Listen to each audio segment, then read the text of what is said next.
she can open movies. She basically equals box office gold.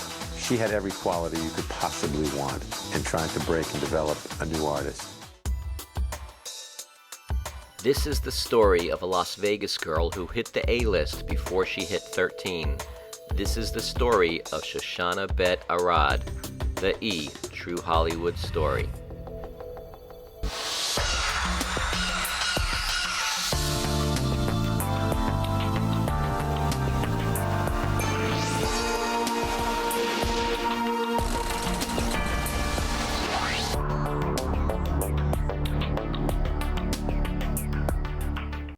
Shoshana Bet's fast track to Hollywood fame started in Plantation, Florida on July 30th, 1997.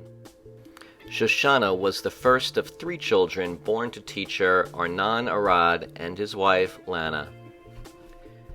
Born and raised in Hialeah, Florida, Lana excelled in sports and became a star athlete, competing on both the volleyball and tennis teams at Nova Southeastern University, where she met Shoshana's father, Arnan, in 1993.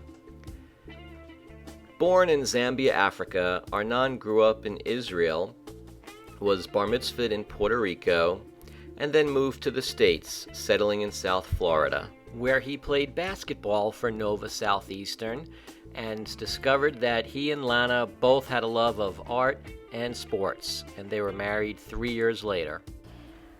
The day Shoshi was born was simply the best. That was an incredible, incredible day. The whole family was there. We were besides ourselves. When they pulled her out, she was calm as a cucumber. They lay her on my chest, and she's silent, and she looks up at me, and one eye opens. The other eye is still slammed shut with all of the placenta juice and stuff. And the other eye just opened up and just looked at me, and she's just looking at me with such peace.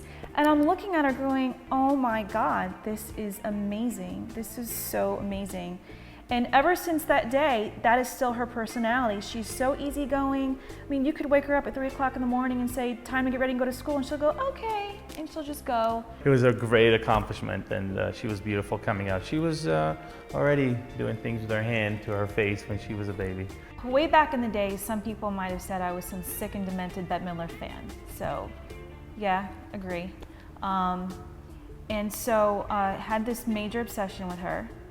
And when we were pregnant with our first child, Shosh, I couldn't get her out of my head and just gravitated to naming her after Bette.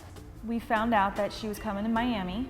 Heard on the Y100 on the radio that she was going to be taking phone calls. So I call. She starts talking, and I'm just a sick and crazy fan. I called her a goddess, like an idiot, and I told her on the phone. We named our daughter Shoshana Bet, and Shoshana means rose, and after you. So, and I just want to tell you, I'm taking her down tonight, and we're going to get signed, and my dream in life is to get a picture of you and my daughter together. How wonderful. I'd be delighted. That'd be great. So fast forward to that evening. We're like the third in line, and all of a sudden, people started looking at us, because I had Shoshi all decked out, and they were like, that's the girl. That's the girl on the radio. Here comes Bette Midler, and all of a sudden the photographers are freaking out. 20 photographers are just going crazy. That's Shoshana Bet. That's Shoshana Bet from the radio. Bette Midler picks her up, puts her on the table, and starts singing a song to my daughter. They posed. Shoshi just put her hand on her hip like this, and Bette Midler looked at her like, with what attitude you have? So Bette Midler did the same thing. There's a great shot of that. It was Shoshi's first claim to fame. She was so well received, and all the photographers, everybody loved her, knew the story. So she made her first publication. We made the nation's most respected gay weekly publication. It was a magazine called David, and they opened it up, and there you go. Shoshi is this little girl, and me and her dad. So it was simply amazing. Don't miss a super new Courtney and Chloe, Sunday at 10, followed by a super new Holly's World. 4 years old, Shoshi walks up to me at home, frustrated. I don't understand what her problem is. And she goes, Mommy, I go, what? She goes, why don't I have boobs? And I said, Shosh, you're 4. 4-year-olds don't have boobs. All I wanted was some big knockers. I just wanted boobs. I didn't understand why I didn't have them. I would always go to my mommy and be like, Mommy, why don't I have boobs? I really want boobs. Please, can you get me some boobs? I just don't know what it is, but she always had this obsession with just looking sexy. She always had to wear those half shirts. Growing up, she took every opportunity, every Halloween was her dress up day as some divine sex pot princess. She was a witch, but she couldn't be a regular witch. She had to be a sexy witch. She had to be this kind of punky rock star. Mommy would like to say that I am quite obsessed with myself. She's really obsessive with her hair. I'm not obsessed with myself. I just think I'm kind of gorgeous. Shoshana, you are gorgeous, girl. Do you know how pretty you are? Yeah.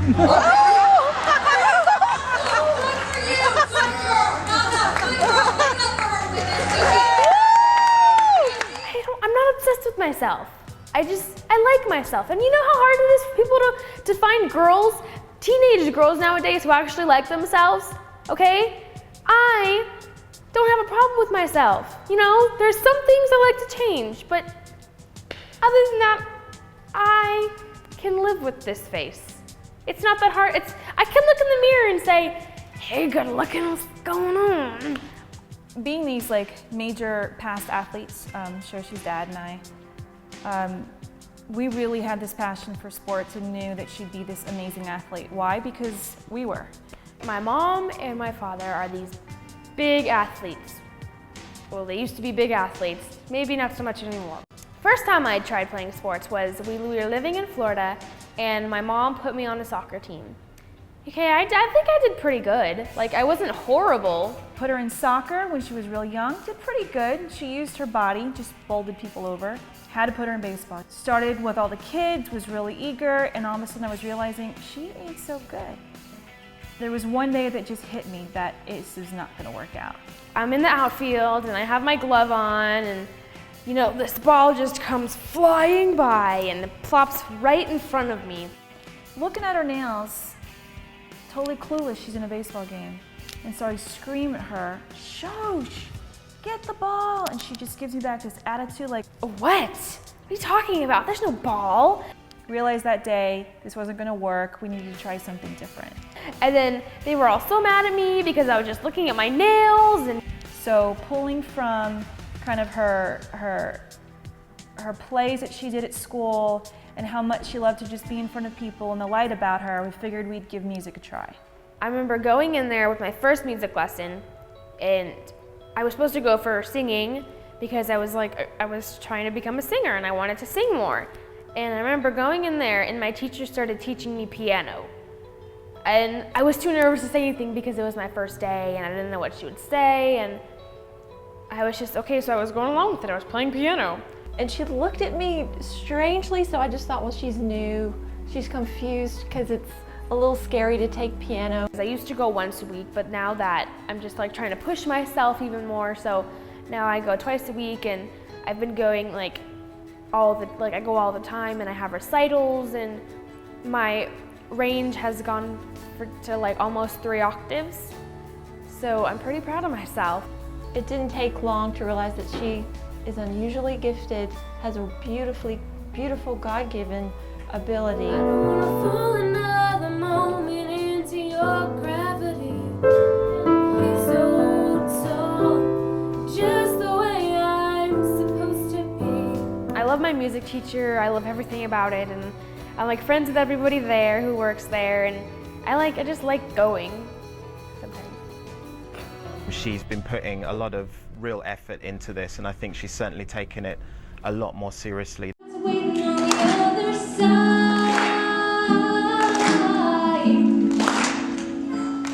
It's the climb.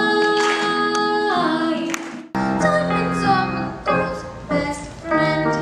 Its words can bring you down.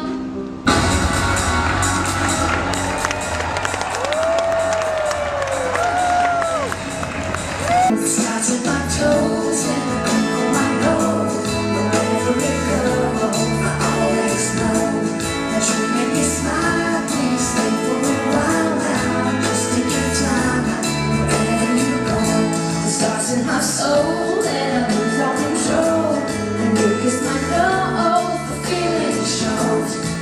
Shoshana began maturing into a young woman, she began struggling to establish her own independence and find her own way. She cooperates most of the time, but now that she's moving toward the teenage years, every now and then she'll go, I'm not doing that. I had a retreat down in Lake Las Vegas. It was October of 2009. And I check in with the babysitter, I check in with my daughter. My daughter has this major attitude that night, not clicking with the babysitter. She wants to get out of the house. I talk to the babysitter and she's like, you know what, I'm a little concerned. I'm thinking she might be out at some concert because I know about this concert and I know your kid. And I had this babysitter I absolutely hated. Me and Jasmine, we snuck out. I call Arnon, I text Arnon and I ask him, see if she'll answer your calls. I can't find her. I text Shoshi and I get a text back saying she's at a movie with a friend. I said, everything okay? She said, fine. He texts me back and says, oh, she's at a movie, she's fine, no problem. And I said, bull. And I call Shoshi and I get a little feel that something is not right. Something that maybe Lana is right and she's not in the movie and she's doing something she's not supposed to be doing. Where are you? Where are you supposed to be? Where are you? Blah, blah, blah, blah. And then I said, oh, I'm at Red Rock seeing a movie with Jasmine and her older cousin. And he believed me.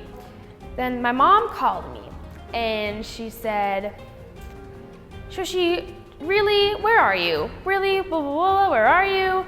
I just told her, if you're not home when I get home, you're dead. I get home from the retreat, Shosh is nowhere to be found. My mom wanted to talk to Jasmine's mom, and she wasn't with us. She was out at a party. And Jasmine said, okay, we gotta go find a lady that speaks Spanish to talk to your mother, so it sounds like my mom. We called Jasmine's mom to come pick us up, and she picked us up, and she didn't really have a problem with it until I asked her to take me home. And she's like, I can't take you home, I have another party to go to. So we went to the party, and then that's when all the more drama started happening. I call Shosh. I say, Shosh, where are you? Well, and she's stuttering. I said, bull, tell me where you are. Okay, here's what happened.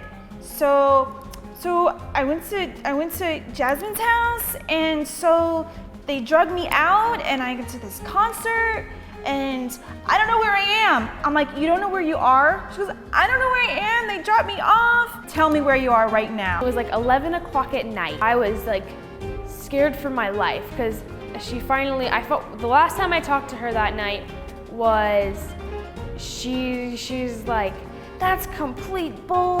You're not anywhere. You need to tell me where you are right now. And then I said, okay, mommy, I'll tell you. And I told her where I was. I said, I'm at this Mexican bar and it's this big party and these little guys in sombreros are dancing and I'm really sorry. I schlepped myself all in PJs back up. Finally found her in the dark streets. I'm telling you, hookers and crackheads are walking around. And then there's my kid in the middle. I'm looking at her, she looks like, I mean, hair, everything. She looks like she's just waiting for the beating. And I look at her, healthy, she's, glad she's in one piece. I get her in the car, and I think I just had to go into a coma so I didn't beat her. I got in the car and it was complete silence the entire ride home until we were like halfway home and she told me I needed to go on a diet because all these donuts are getting to my thighs. That was about it. She does love to party. She likes to dance. She likes to hang out with her friends. But she's reluctant to give notice to any of the rumors that she's as wild a child as people would have her be. I knew she would do that someday. Sneak out somewhere. I didn't know it was gonna be the Strip. Maybe I did, maybe I didn't. Hollywood's Party Crasher Crackdown, tomorrow.